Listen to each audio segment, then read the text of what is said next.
Everyone, मैं नेत्राम रोही हमारे यूट्यूब चैनल यूनिक मैथ में आप सभी लोगों का हार्दिक स्वागत और अभिनंदन करता हूँ। साथियों, कैसे हो? आशा करता हूँ सभी ठीक होंगे। तो चलो, आज हम बात करने वाले हैं संख्या पद्धति, यानी कि ये जो टॉपिक है ये कक्षा 8, कक्षा 9, कक्षा 10 तथा कोई भी कॉम्पिटिटिव एग्जाम है उसके लिए बहुत बहुत इम्पोर्टेंट है। इसलिए आप पूरे ध्यान से इसको समझिए और ठंडे दिमाग से आप इस वीडियो को देखिए ताकि आपको हर चीज़ क्लियर होगी यहाँ पे, क्योंकि यहाँ मैं छोटे से लेवल से यानी कि बहुत लो लेवल से लेके चलूँगा आपको और हाई लेवल तक आपको इस चीज़ के बारे में डिस्कस करके बताऊँगा कि संख्याएं कहाँ से शुरू होती हैं, क्यों शुरू होती हैं, कैसे इनका जन्म हुआ, किस प्रकार से इनका यूज हम करते हैं। तो ये चीज़ें सभी इसके ऊपर आपको मिलेंगी और वीडियो के एंड तक आप बने रहिए। वीडियो को स्किप करके मत देखिए, क्योंकि स्किप करने से आपको बहुत सारी चीज़ें जो बीच में बताई जाएंगी वो आपकी छूट जाएंगी, तो वीडियो पसंद नहीं आएगा और ये चीज़ जो बता रहा हूँ वो समझ में नहीं आएगा। तो दोस्तों, स्किप मत कीजिए और रेगुलर देखिए वीडियो को, तभी आपको ये समझ में आएगा। तो देखने के बाद यदि आपको अच्छा लगता है, ये चीज़ हमारे को अच्छी लगी, तो अपने दोस्तों को इसको शेयर भी कीजिए और चैनल पे नए हैं तो चैनल को सब्सक्राइब कीजिए, क्योंकि इस तरह की वीडियो हम इस चैनल के ऊपर डालते रहते हैं। तो देखिए, अब हम बात करते हैं संख्या पद्धति के बारे में। संख्या पद्धति में बहुत सारी संख्याएं आती हैं। देखो, सबसे पहले आता है प्राकृत संख्या, जिसको हम n से दर्शाते हैं, n फॉर नेचुरल, यानी कि प्राकृत संख्या को अंग्रेजी में बोलते हैं नेचुरल नंबर। नेचुरल का हमने n लिया है। वैसे ही पूर्ण संख्या है, पूर्ण संख्या को हम W से दर्शाते हैं, यानी कि अंग्रेजी में इसको होल नंबर बोलते हैं। पूर्णांक संख्या जिसको I या Z से दर्शाते हैं, इसमें I का मतलब इंटीजर होता है, यानी कि इंटीजर नंबर जो है पूर्णांक संख्याओं को कहते हैं अंग्रेजी में। परमेय संख्या जिसका सिंबल Q होता है दोस्तों, और इनको अंग्रेजी में रेशनल नंबर कहते हैं। अपरिमेय संख्याएं जिनको अंग्रेजी में इरेशनल नंबर कहते हैं, और वास्तविक संख्याएं जिनको अंग्रेजी में रियल नंबर कहते हैं। तो देखिए, इनको किस तरह से हम याद रखेंगे और कभी नहीं भूलेंगे कि ये कौन सी संख्या है और ये कौन सी संख्या है। तो दोस्तों, मैं इस तरह से आपको ये चीज़ बताने वाला हूँ कि आप कभी जिंदगी में एक बार यदि ये वीडियो देख लेते हो तो कभी जिंदगी में दोबारा आपको ये चीज़ पढ़ने की जरूरत नहीं पड़ेगी। तो देखिए, सबसे पहले बात करते हैं हम नेचुरल नंबर। नेचुरल नंबर क्या है?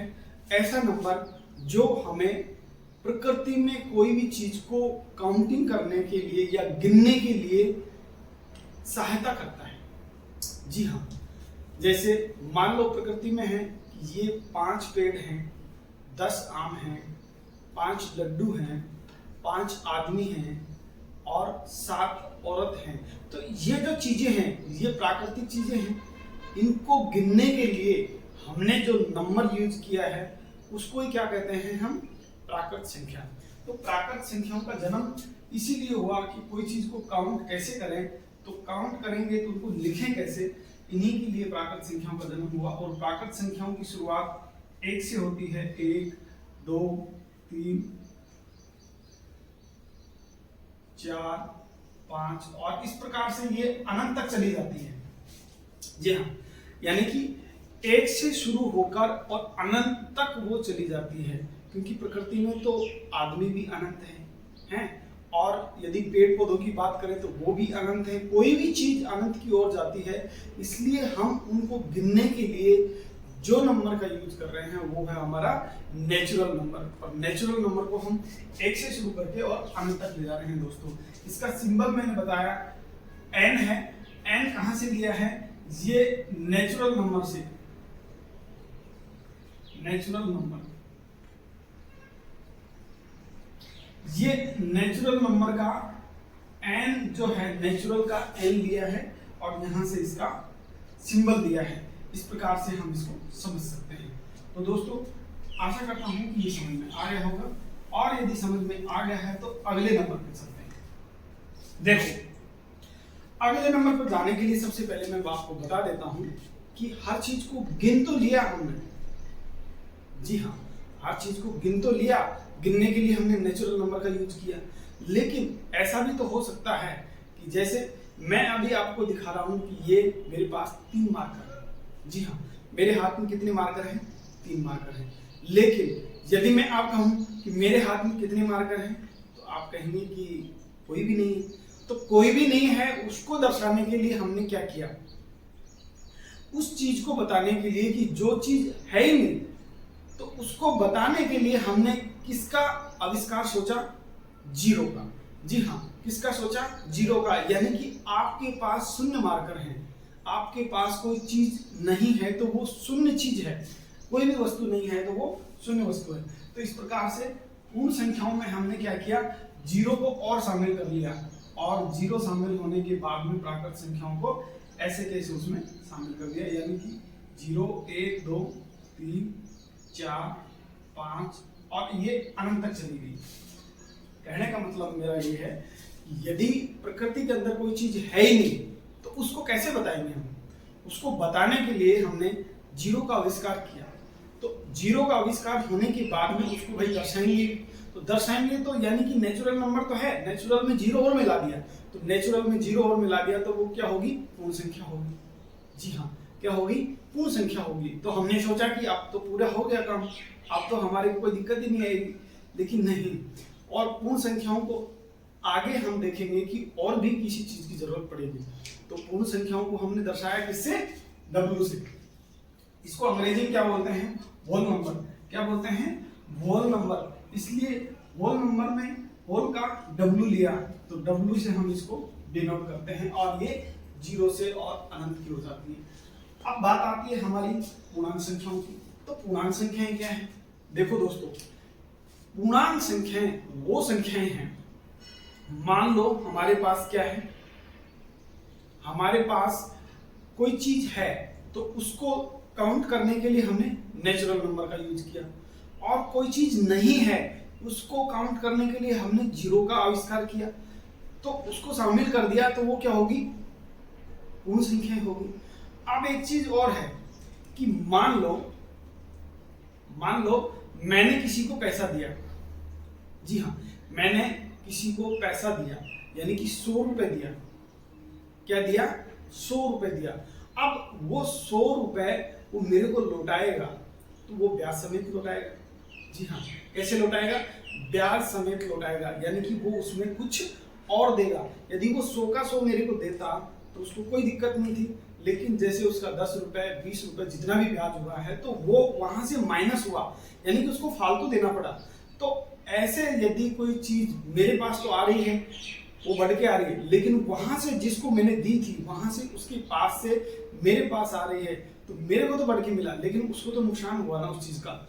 उसने वहां से माइनस होके आया, यानी कि उसके पास से फालतू मेरे पास आया।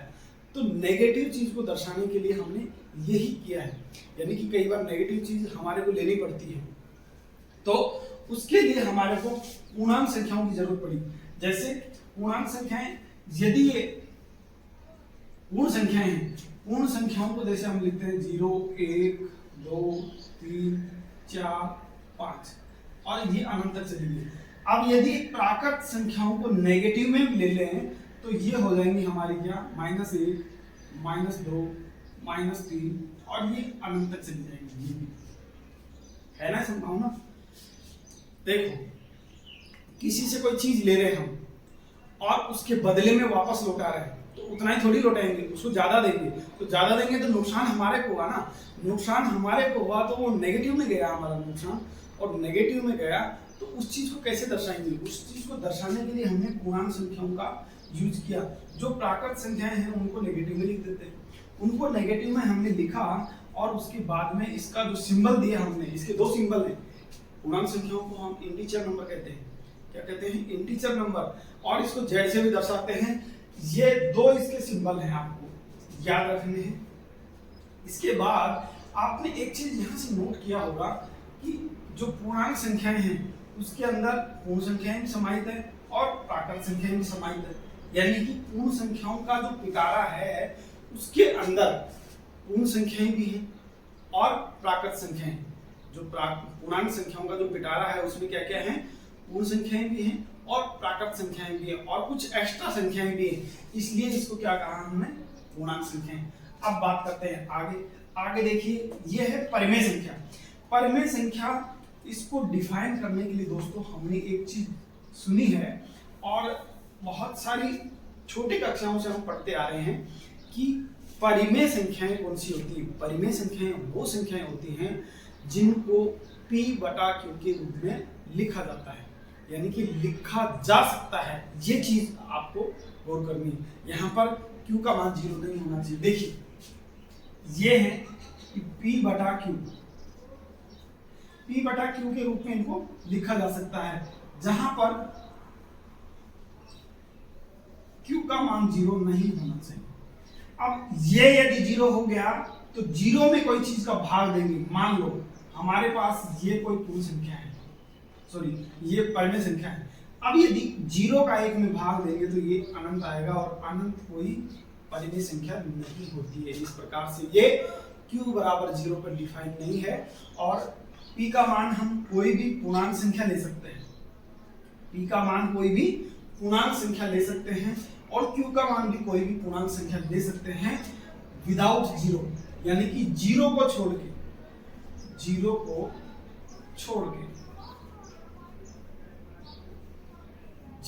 छोड़कर P और Q का हम क्या कोई भी मान ले सकते हैं। P और Q का पूर्णांक मान ले सकते हैं,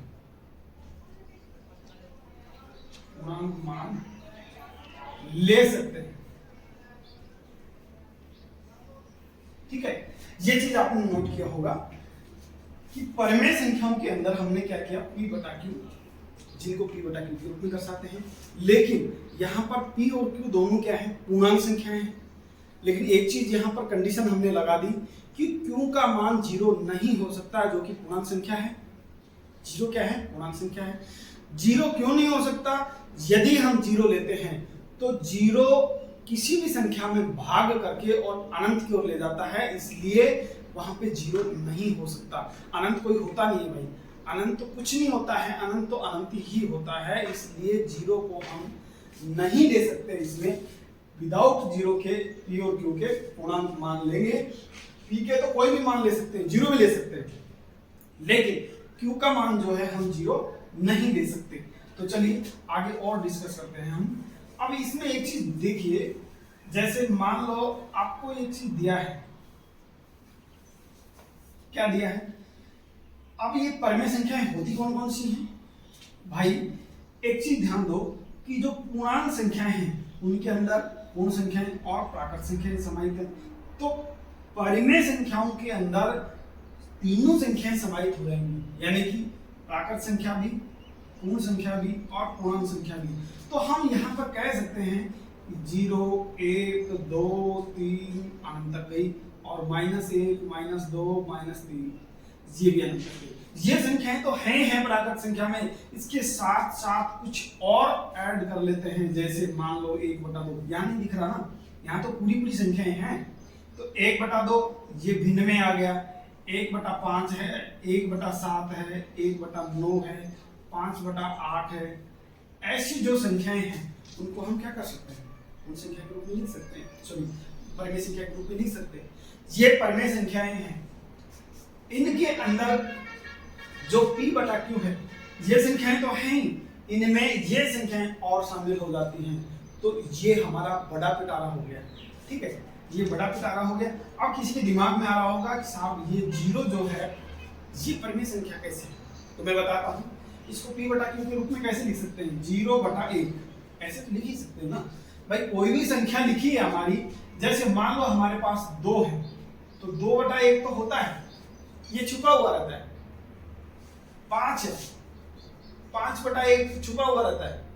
7 है, 7/1 छुपा हुआ रहता है। यानी कि 1 सबके नीचे होता है, तो वहां पर Q का मान क्या है, 1 है। यहां पर देखो P का मान तो 0 है, Q का मान 1 है, Q का मान 0 नहीं है, इसलिए ये डिफाइन है।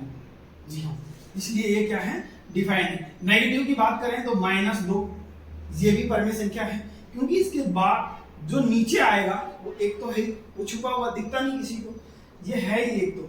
ठीक है, तो ये 1 है तो ये P बटा Q के रूप में होगी, इसलिए हम यहाँ पर ये कह सकते हैं कि जो परिमेय संख्याएं हैं उनके अंदर सारी तो पूर्णांक संख्याएं आ गई और पूर्णांक के अंदर पूर्ण संख्याएं आ गई और पूर्ण संख्याओं में प्राकृत संख्याएं आ गई।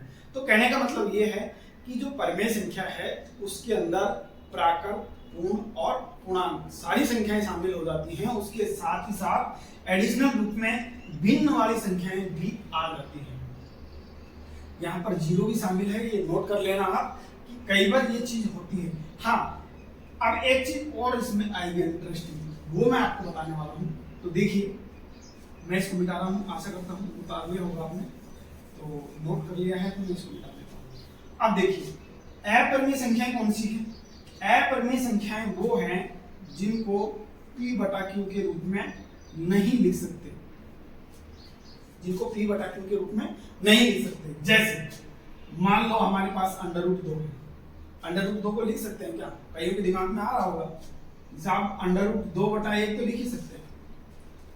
बिल्कुल जायज है आपका क्वेश्चन, क्योंकि देखिए यहाँ पर 2 का मान पूरा आता है क्या?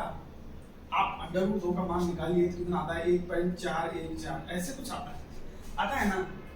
तो ऐसे यदि इसका मान आ रहा है तो आप एक चीज ध्यान दीजिए, और उसमें यदि 1 का भाग देंगे अनंत तक जा रहा है, ऐसा चल रहा है कि ये अनंत तक जा रहा है, और 1 का यदि भाग देंगे तो वो कुछ मतलब ऐसी संख्या नहीं आएगी जिसको हम काउंट कर पाए।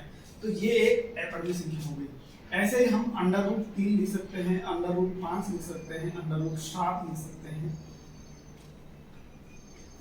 और पाई लिख सकते हैं। देखो बड़े मजे की बात, पाई लिख सकते हैं और साथ ही साथ हम ई भी लिख सकते हैं। ये क्या है? अपरिमेय संख्याएं हैं। कौन कौन सी हो गई? √2, √3, √5, √7, पाई और ई। आपने एक चीज नोट किया होगा कि √ के अंदर सभी संख्याएं अपरिमेय संख्या होती है, लेकिन ध्यान रखना कभी ये मत कर देना कि √16 ये अपरिमेय संख्या है, ये गलत है। क्यों? √16 का मान हमारे को पता है कितना आएगा? 4, जबकि 4 क्या है? पूर्णांक संख्या है, प्राकृत संख्या है, पूर्ण संख्या है, तो ये परिमेय संख्या भी होगी। ऐसा ध्यान रखना कि जो पूर्ण वर्ग संख्या है वो कभी भी अपरिमेय संख्या नहीं हो सकती। √ के अंदर उसका पूरा वर्ग निकलेगा, पूरा वर्ग निकलता है तो वो परिमेय संख्या होगी, और पूरा वर्ग नहीं निकलता है तो वो अपरिमेय संख्या होगी। दोस्तों ये चीज आपने नोट किया होगा।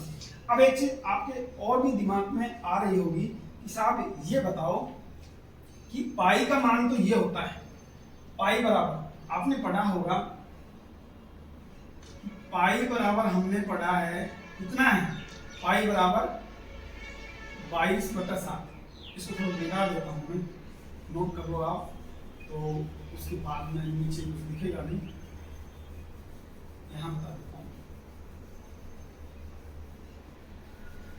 देखिए पाई का जो मान है हमारा, ये पाई तो क्या है? अपरिमेय संख्या, लेकिन पाई का एक मान होता है 22/7।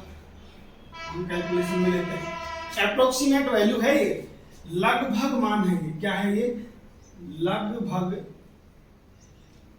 लगभग मान। ये क्या है? लगभग मान है। इसी के साथ साथ हम एक मान और वैल्यू लेते हैं, वो है 3.14। ये 3.14 क्या है?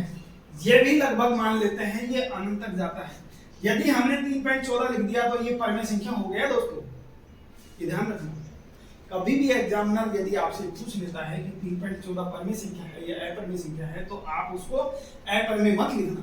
क्यों? क्योंकि ये पाई का मान भला ही है, लेकिन पाई का मान तब है जब ये अप्रोक्सीमेट यानी लगभग में आ जाता है, ये लगभग में आ जाता है। लेकिन यहाँ जो लिखा है ना 3.14, ये तो पूरी वैल्यू है, पूरी वैल्यू का मतलब यहाँ पे खत्म हो गया है। तो ये क्या है? परिमेय संख्या। ये भी क्या है? परिमेय संख्या है, लेकिन पाई क्या है? अपरिमेय संख्या। ये बहुत मजे की बात है, और ये क्वेश्चन बहुत ज्यादा बार पूछा जाता है। कोई भी एग्जाम हो, हर एग्जाम के अंदर ये पूछा जाता है कि पाई क्या है? अपरिमेय संख्या। तो 22/7 क्या है? परिमेय संख्या। 3.14 क्या है? परिमेय संख्या। तो दोस्तों इन चीजों को नोट करना आप, ये बहुत मजे की बात है कि पाई क्या है? अपरिमेय, और पाई के मान क्या है? परिमेय। तो यहाँ पर हमने अपरिमेय और परिमेय को पढ़ लिया है।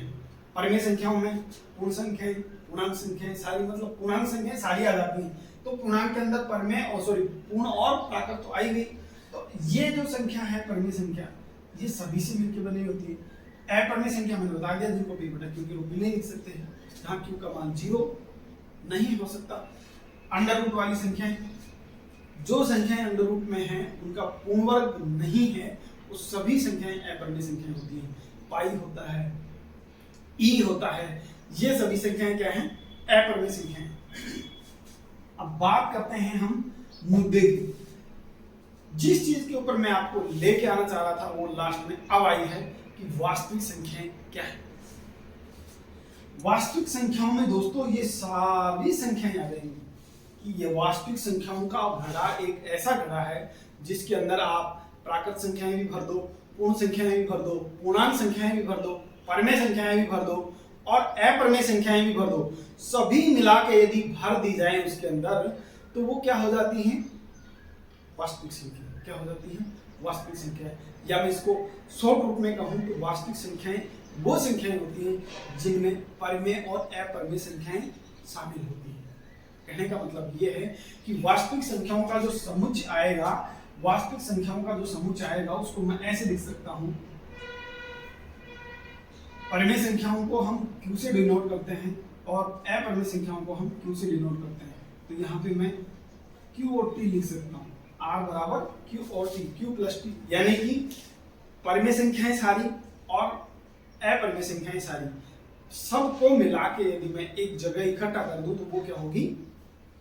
वास्तविक संख्याएं।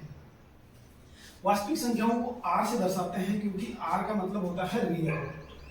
R का मतलब होता है रियल नंबर, NUMBER।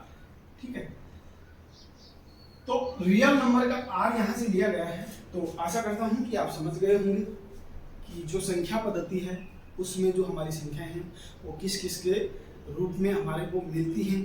सबसे पहले बात की हमने प्राकृत संख्या की, जिनको हम n से दर्शाते हैं। शुरू 0 से, सॉरी 1 से होती हैं और अनंत तक जाती हैं। प्राकृत संख्याओं की जरूरत क्यों पड़ी? क्योंकि हमारे को प्रकृति में कोई भी चीज को काउंटिंग करना है, गिनना है, तो प्राकृत संख्याओं की जरूरत पड़ी हमें, तो प्राकृत संख्याओं की खोज हुई। उसके बाद फिर हमारे को एक चीज और महसूस हुई कि कोई चीज हमारे है ही नहीं हमारे पास, तो उसको कैसे दर्शाएं? उसको दर्शाने के लिए हमने जीरो का आविष्कार किया कि नहीं है तो हम उसको क्या कहेंगे? उसको जीरो कहेंगे कि मेरे पास जीरो वस्तु है।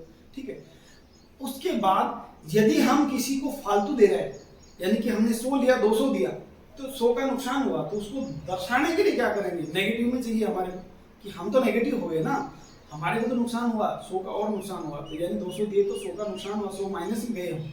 तो माइनस में गए तो मेरे भाई उसको दर्शाने के लिए क्या करेंगे? हम पूर्णांक संख्याओं का यूज करेंगे। तो इस प्रकार से हमारे पूर्णांक संख्याओं का उपयोग हुआ या आविष्कार हुआ। उसके बाद जो परिमेय संख्याएं हैं, जैसे परिमेय संख्याओं का आविष्कार क्यों हुआ? जो भिन्न वाली संख्याएं हैं, जैसे मान लो इसका एक बहुत ही जेन्युइन सा उदाहरण देता हूँ।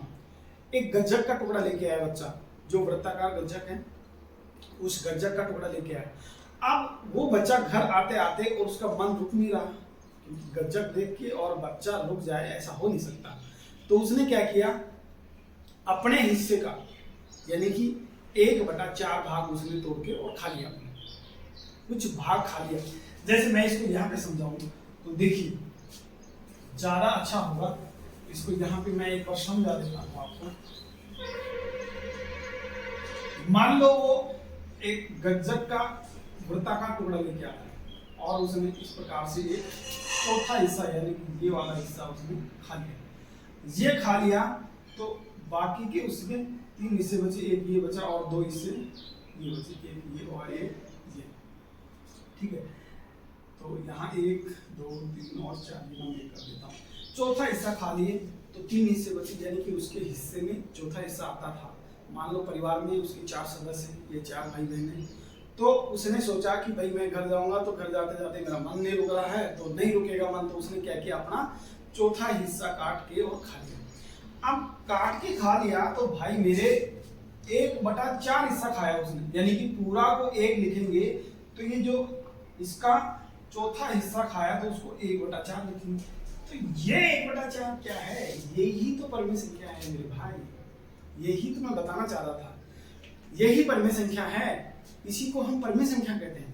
ठीक है, और इसमें एक कंडीशन हमने डाल दी कि जो नीचे वाला मान है वो 0 नहीं होना चाहिए। अब मान देखो, यहां मैं बताता हूं 0 क्यों नहीं होना चाहिए। यदि यहां पे मैं 0 कर दूं, यहां पे 0 कर दूं, तो ये क्या हो जाएगा? यहां पे 0 करते ही ये अनंत हो गया, यानी कि उसने क्या किया? अनंत हिस्सा खा लिया। अरे लाया एक था तो अनंत कहां से खाएगा भाई? एक लेके आया था एक ही, तो अनंत कहां से खाएगा? तो इसलिए वहां पे क्यों का एक वेरिएशन या क्यों का एक बाउंडेशन आपको यहाँ पे मिलेगा कि q is not equal to 0। ठीक है, तो इस प्रकार से परिमेय संख्याओं का जन्म हुआ। अब जो अपरिमेय संख्याएं हैं उनमें क्या है? अपरिमेय संख्याएं जो पूर्ण वर्ग संख्याएं नहीं है और वर्ग के अंदर आ रही हैं, तो उनको डिनोट करने के लिए, दर्शाने के लिए हमने क्या किया? अपरिमेय संख्याओं के रूप में उनको व्यक्त किया। तो अपरिमेय संख्या के रूप में आ गई। तो अपरिमेय संख्याएं कौन कौन सी होती हैं? अंडर रूट की सभी संख्याएं जो पूर्ण वर्ग नहीं है। ठीक है, जो पूर्ण वर्ग नहीं, ये ध्यान रखना। कहीं आप, मैंने एक एग्जांपल भी दिया था कि अंडर रूट 16 क्या परिमेय संख्या है? तो परिमेय संख्या है क्योंकि उसका वर्गमूल निकल रहा है। तो पूर्ण वर्ग संख्या है, 36 है, 16 है, 4 है, 9 है, इस प्रकार से जो संख्याएं हैं वो पूर्ण वर्ग संख्याएं हैं, तो उनको हम परिमेय संख्या कहेंगे, परिमेय नहीं कहेंगे। बाकी जितने भी अंडर रूट वाली संख्याएं वो अपरिमेय संख्या है। ठीक है, अब उसके बाद पाई का मान आया, तो पाई हमने देखा कि पाई क्या है? अपरिमेय संख्या है। ई है, अपरिमेय संख्या है। लेकिन पाई के जो दो मान होते हैं 22/7 और 3.14, ठीक है, ये क्या है? परिमेय संख्या है। क्यों? ये फिक्स है, जबकि पाई का ये मान नहीं है, ये अप्रोक्सीमेट वैल्यू हमने ली है हल करने के लिए, तो हल हमारा आसानी से हो जाए, सॉल्यूशन हमारा आसानी से हो जाए, इसलिए हमने ये अप्रोक्सीमेट वैल्यू ली है। लेकिन यदि ये पूछा जाए कि 22/7 क्या है, तो 22/7 मेरे भाई ये परिमेय संख्या है, और 3.14 क्या है? ये भी परिमेय संख्या है। ये बहुत मजे की चीज है, और ध्यान रखना कॉम्पिटिटिव एग्जाम में ये बहुत ज्यादा बार पूछा जाता है। किसी भी कॉम्पिटिटिव एग्जाम, चाहे कोई भी है, किसी भी चीज का, रेलवे का है, एसएससी, जीडी, जो भी है, एनीवन, मैं किसी का एक वो नहीं बता रहा, लेकिन ये इन जनरल मैं आपको बता रहा हूँ कि ये क्वेश्चन बहुत बार पूछा जाता है कि पाई आपके दिमाग में है कि हाँ पाई तो अपरिमेय संख्या है, नंबर उसने दे दिया 22/7, तो आप टिक कर लोगे अपरिमेय, लेकिन नहीं, क्योंकि 22/7 क्या है? परिमेय संख्या है, उसमें 7 0 तो नहीं है नीचे। ठीक है, 22/7 है, तो इसको हम भिन्न के रूप में लिख सकते हैं। 3.14 है, ये भी क्या है? परिमेय संख्या है। ठीक है, अब लास्ट में हमने देखा कि वास्तविक संख्याएं क्या है। तो वास्तविक संख्याएं जितनी भी हमने अभी तक संख्याएं पढ़ी उनको सबको मिला के यदि एक जगह कर दिया जाए तो ये वास्तविक संख्या होगी। कहने का मतलब ये है कि इसको यदि शॉर्ट रूप में कहूं तो परिमेय और अपरिमेय, परिमेय को रेशनल और अपरिमेय को इरेशनल, रेशनल और इरेशनल दोनों नंबर को मिला दिया जाए तो ये वास्तविक संख्या यानी रियल नंबर प्राप्त होती है। तो ये था आज का हमारा टॉपिक। तो कैसा लगा जी आप कमेंट करके बताएंगे, और यदि अच्छा लगा है तो वीडियो को लाइक जरूर कीजिए, और साथ ही साथ चैनल पे नए हैं तो चैनल को सब्सक्राइब कीजिए, और अपने दोस्तों में इसको ज़्यादा से ज़्यादा फैलाइए, क्योंकि ये चीज़ मैं आपका हर टॉपिक क्लियर करने वाला हूँ, और कक्षा 8, 9, 10 ये यहाँ पे चलेगा, लगातार चलेगा। तो आप जो भी विद्यार्थी हैं कक्षा 8 की, कक्षा 9 की, कक्षा 10 की, जिसमें नंबर सिस्टम आता है, संख्या पद्धति आता है, उनके लिए बहुत ज़्यादा इम्पोर्टेंट है, और वो ये इस वीडियो को जरूर देखें ताकि उनको इस तरह की जो कन्फ्यूजन है वो अच्छे से क्लियर हो जाए। और चाहे वो किसी भी कॉम्पिटिटिव एग्जाम जैसे नवोदय का दे रहा है तो उसके लिए भी ज़्यादा अच्छा रहेगा, एसएससी का दे रहा है तो उसके लिए भी ज़्यादा बेनिफिशियल रहेगा। ठीक है दोस्तों, तो आशा करता हूँ वीडियो अच्छा लगा होगा। तो मिलते हैं नेक्स्ट वीडियो में, तब तक के लिए bye bye, have a nice day.